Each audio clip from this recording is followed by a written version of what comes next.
Hi everyone, this is Dr. Elsa Khwaja. Welcome back to my channel, where we explore self-empowerment to community empowerment to changing our stars by having difficult conversations. I haven't done a video for a while now. Life happens, depression happens, loss of energy happens, and I just gotta cut myself some slack. So I appreciate anyone else who would be willing to cut me some slack there as well. I'm continuing this sort of like on an independent ad hoc basis, and I want to continue sort of putting meaningful videos out there, even some flashback videos from the past, from travels, adventures, and whatnot, and then also talking about some important conversations. That today, the difficult conversation that I want to have with you is on suicide and suicide prevention, suicide awareness. It's actually in reference to the last 3 videos that I posted on my channel. But before I begin, I want to emphasize that I'm not a healthcare professional, and I'm not coming at this from like the healthcare industry perspective. I'm actually sort of a critic of the entire healthcare industry, but I'll definitely tame that part of me, especially for this video. But you don't need to be a healthcare professional to talk about suicide prevention and mental health awareness. I firmly believe in that. Aside from that, I have read dozens and perhaps hundreds of books since I was in my 20s on the topic of self-help and mental health relevant books. I would often just spend my Friday or Saturday nights in the self-help section of Barnes and Nobles. I remember during college years, and since then actually still do that.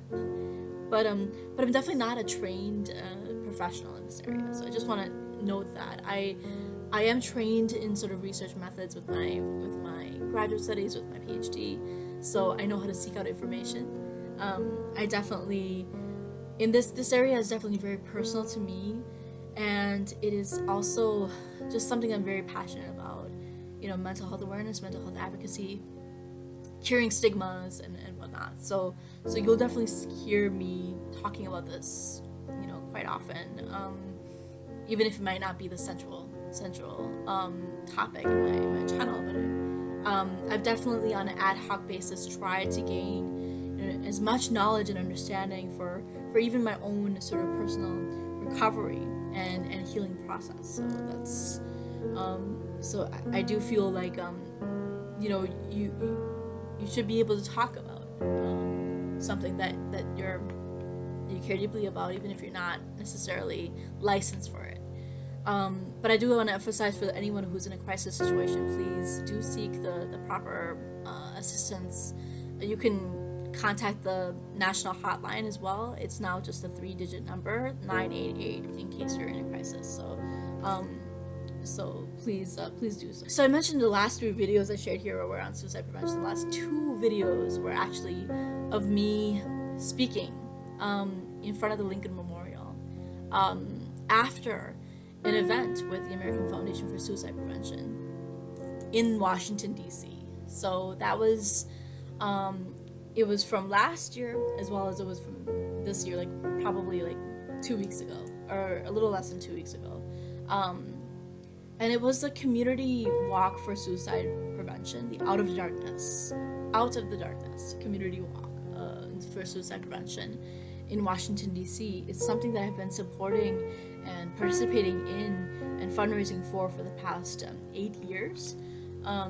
This was my 8th year, actually. So the American Foundation for Suicide Prevention, it's the organization that works to create a culture that's smart about mental health through education and community programs, developing suicide prevention strategies through research and advocacy, and provide support to all those who are affected by suicide. Not only those who are impacted by it through their own sort of ideations and attempts, but also for those who have experienced suicide loss.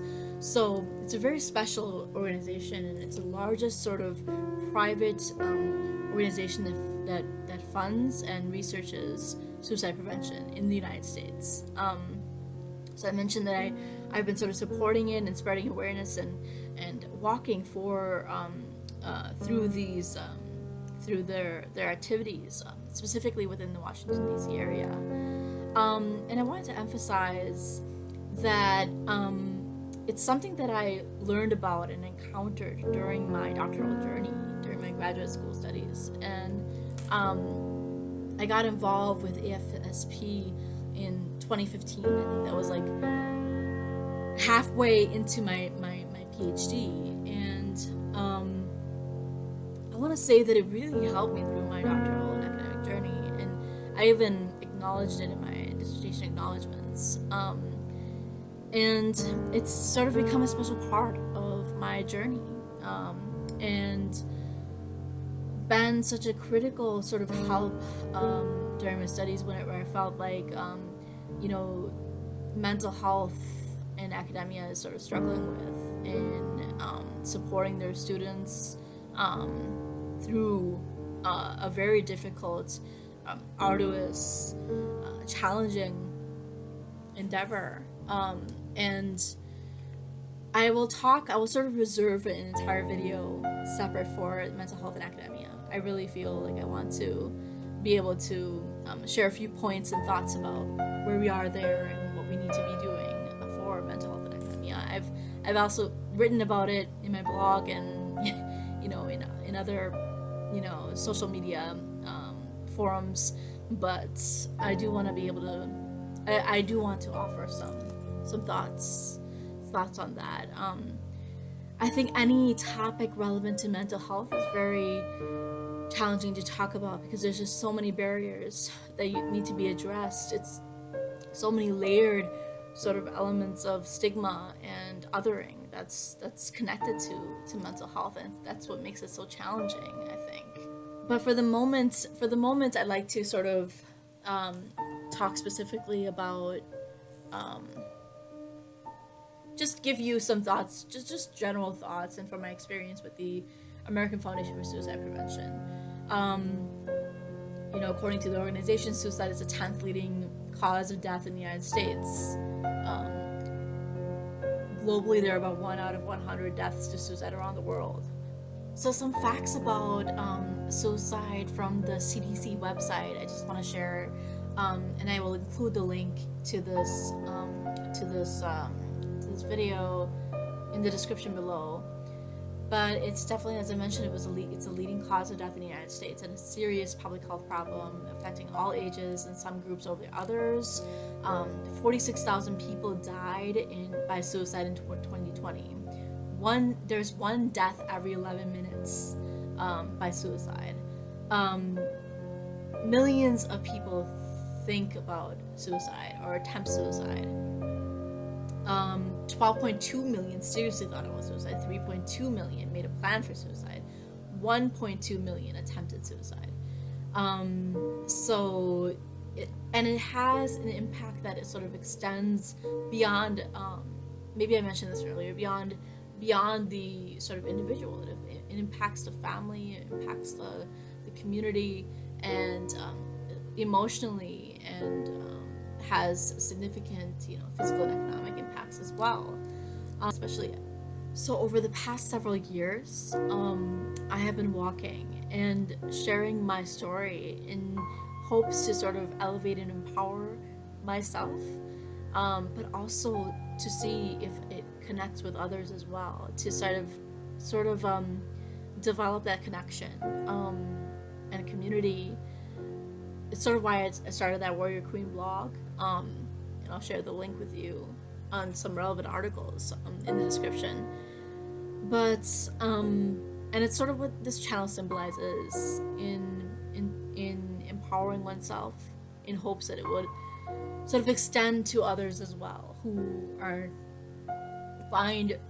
would resonate, who would sort of find the story valuable and sort of relate to it, find that connection to it. So it wasn't just about myself, it was also about others who were fighting and bringing awareness to this topic. And also, in light of the struggles that I know my friends, family, and millions of people are having, and experiencing such pain and suffering due to their suicidality, the mental health challenges, or suicide loss, like losing a loved one. But I want to also emphasize that even walking for yourself, it shows courage and strength, and there's absolutely nothing self-aggrandizing or selfish about it. This year actually, I wanted to sort of honor my colleague who passed away. I actually went to school with him very briefly. He had dropped out of school, of the graduate of the doctoral program, but I knew him, and I learned of his death and his death by suicide, which happened over the summer, but I learned about it in September, which was the Suicide Prevention Month. So it was just really sad, and I wanted to honor him.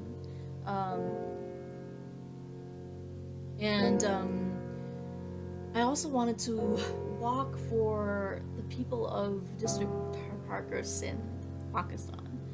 And the reason is because I only recently read that Parker is a region in Sindh in Pakistan that has sort of the highest rates of suicide in the district, in the province.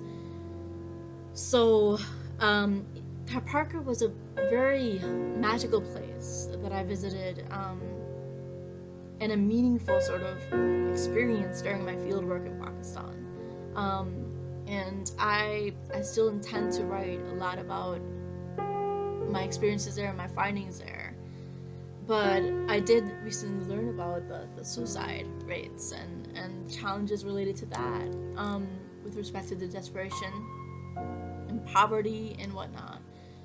So I definitely felt this inclination to honor them. And I even on that day, this year for the walk, for the suicide prevention walk, I wore the ajrak around my neck, and you can see this ajrak here, this ajrak here, ajrak everywhere.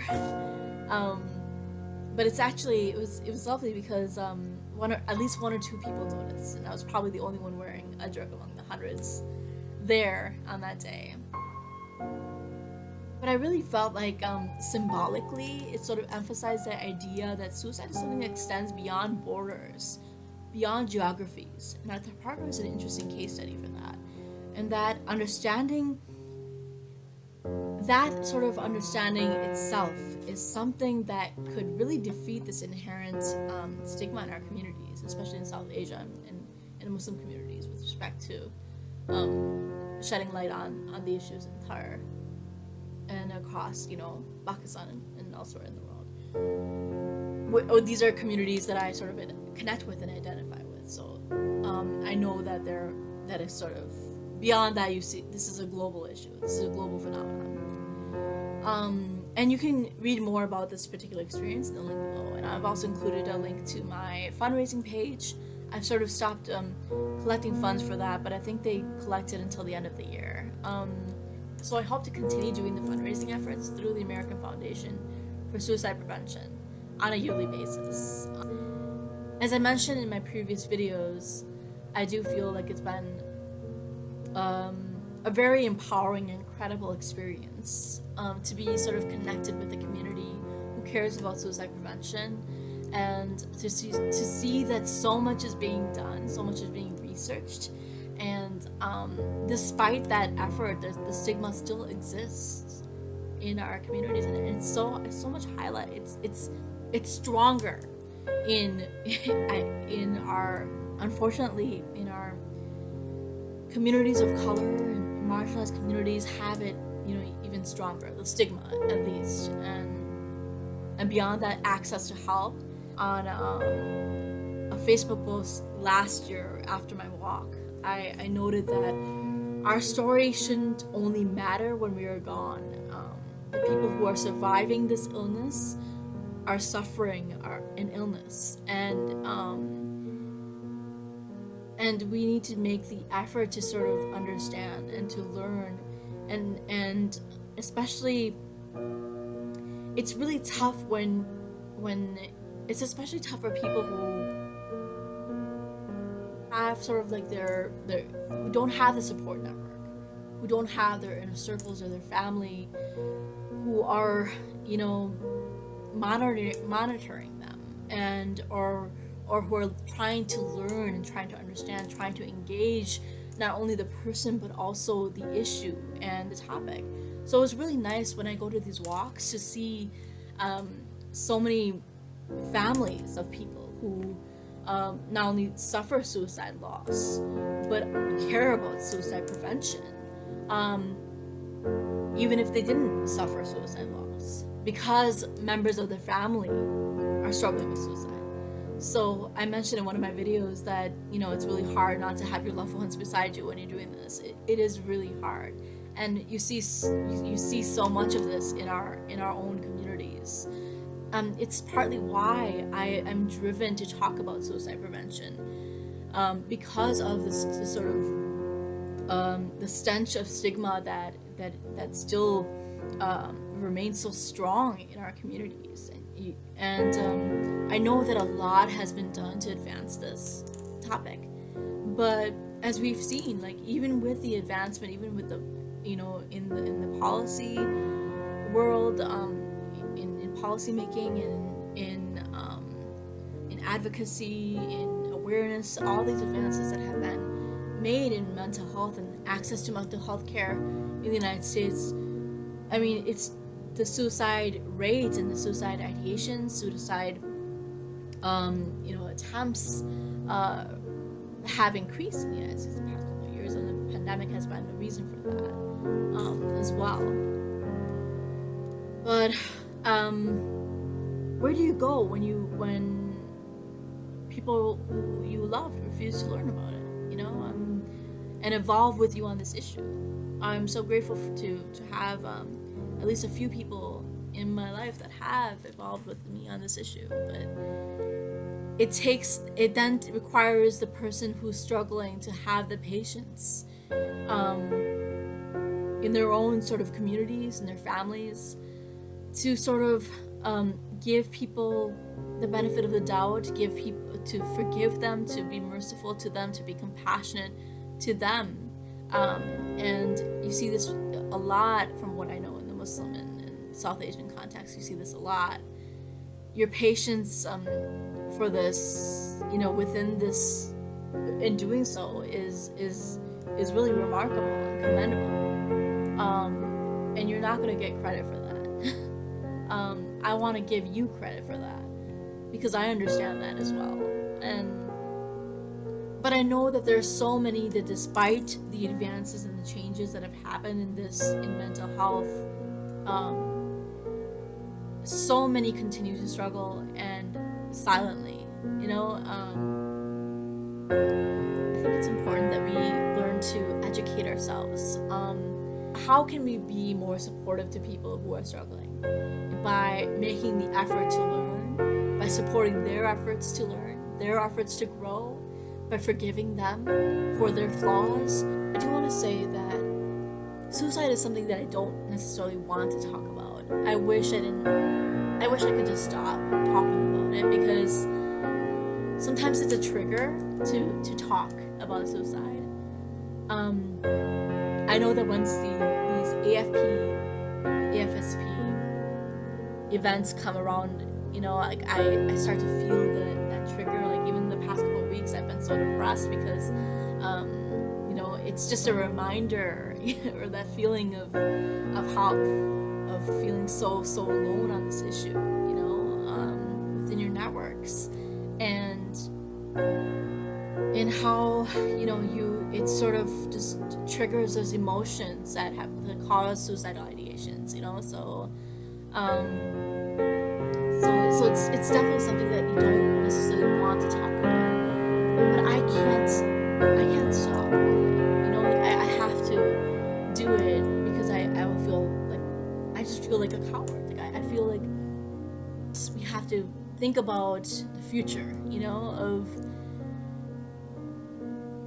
making it better for, you know, for future generations, making it better for our nieces and nephews, and just you have to do it to sort of, it's part of my sort of personal, ambition, personal sort of desire to sort of support others. You have to make it better for others. And I'm passionate about the topic, and I'm passionate about mental health advocacy and whatnot. This isn't easy to talk about. This isn't, I no longer am afraid to talk about mental health, to talk about suicide, and to talk about my own suicidality. Even saying the word suicide before was so difficult, but I'm not afraid of that. But at the same time, I don't want to have to talk about it. I really want to be able to talk about so many other things, and I will continue to do that. I can talk about suicide prevention and still talk about my research and my data and all the other issues that I care about without that affecting my credibility.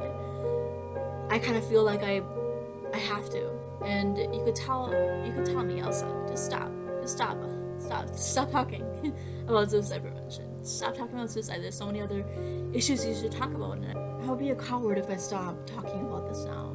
And it's all about sort of wanting things to be better for those to follow you, and I don't want to, and I feel like it's so, I do believe in sharing your story, and I do agree in the importance of sharing in a safe way. And I've really thought about this, I really reflected on this, because at times that, you share yourself, you speak so, I've written, since for the past, 15 years or so bluntly about my challenges on social media, a lot of things, but at the same time, I don't regret any of it, because it's me being authentic and real and honest, and having the courage and being brave about my truth, and using this. I always used it as like sort of an outlet of expression that I just did not have. Sometimes it was a call for help. Sometimes it was just an expression of my pain, and I would include sort of like hashtags, and I still do that. Hashtag mental health awareness, hashtag suicide prevention, hashtag cure stigmas. It's really about curing the stigmas and having these conversations and continuing to have these conversations. You have the right to be angry and to express those emotions of anger, but with my anger that I have on this topic, like I all I can do is sort of respond with compassion, and that's itself is not an easy thing to do, especially for those who you feel have sort of left you cold and dry or abandoned you. That speaking about your mental illness, your suicidality, your struggles, does not make you less credible in your profession. In my case, as a social scientist, as an academic, as a scholar, as a development professional, it does not make my research and my efforts in development work less credible. And all my achievements and accomplishments do not have less credibility because I've been open and honest about my mental health. Sometimes I would recall like other academics and scholars who would read my posts on social media, telling me through messages or comments that my posts have been, very brave. And I agree. Yes, I do think it's courageous, and I think it's you're courageous for being able to share your story. But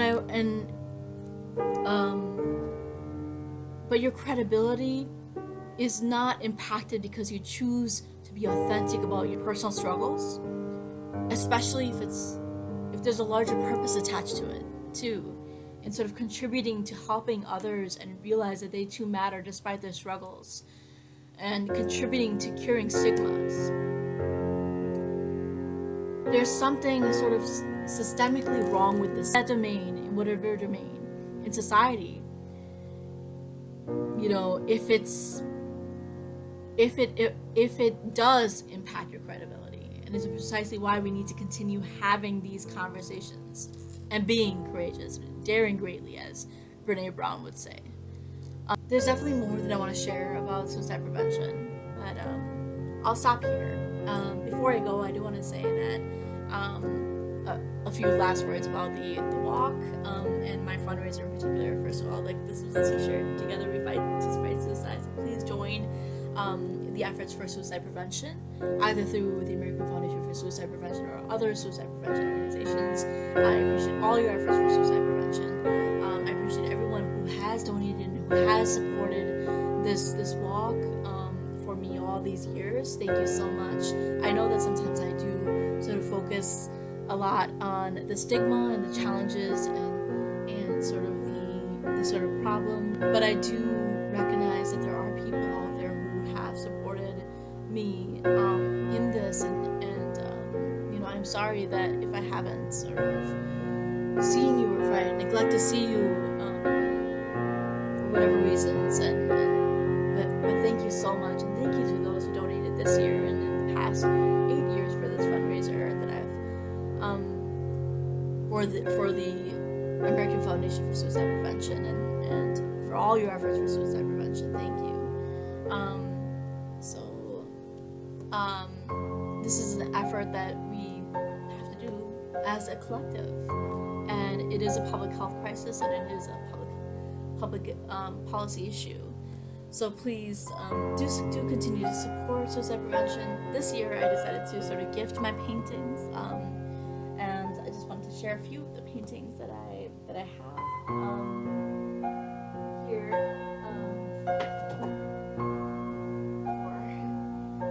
So this is one of the paintings that I am gifting to, I don't know if you can see it correctly. It's right. So yeah, this way right here. So this is one. This is another. I've already reached out to the donors this year, but going forward, I'll probably just do this, you know, like, I don't think I could really make a profit off of my paintings. Like, it's just, they're too meaningful for me. And actually, I should say that a lot of these paintings were done while I was working on, this is actually a symbol for suicide prevention. I just sort of, over here. I would sort of paint, I started painting, bringing back my passion for painting during my doctoral studies too. So it sort of connects to the whole, you know, mental health. It connects to the sort of like mental health and my sort of coping mechanism for mental health during my doctoral studies, and so I definitely wanted to share a few of these. Like, some of these I've actually done recently. This is one of them too. Another symbol for suicide prevention. So yeah, I've contacted the donors this year, and the top donors get their first picks. And I'll probably do that every year now, and I'll keep making these paintings, and this is one of them. This is another one. I think it goes this way, this way, this way, this way. This was actually one that I made in July, Disability Month, and I just sort of improved it a little bit with a few extra things, you know, touches and stuff. So, and this is one that I actually made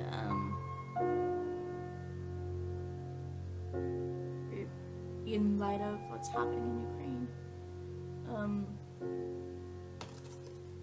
But there might be one or two more that I have in the list of paintings that I am gifting this year to the donors. So I'm going to continue putting out these videos, and I'll have another video on expanding on some of the topics that I raised here, especially with respect to specifics.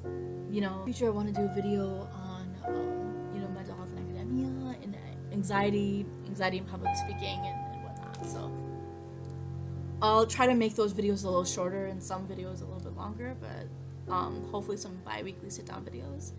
So I know that there are people in my network, or even beyond my network, that would see value in this message. Do me a favor and let me know if you exist. You can comment here, you can share your thoughts as well, and or share this video with someone else who you may know may find value in it. I will share, I will continue this conversation, and just know that even if I end up talking about other issues and other topics on this channel, that I am with you and moving forward in fighting another battle and using this medium to sort of stay connected and stay empowered and stay resilient. So I hope that you will join me, continue with me on this journey, and join me in the efforts to fight suicide and fight suicide prevention and cure stigmas, all sorts of stigmas. So thank you so much for joining me today, for listening to my voice, for giving my voice a chance, for hearing me, for seeing me, and just for being here. This is Dr. Asata Khwaja. Thank you so much for joining me. Let's continue to have these difficult conversations. See you next time.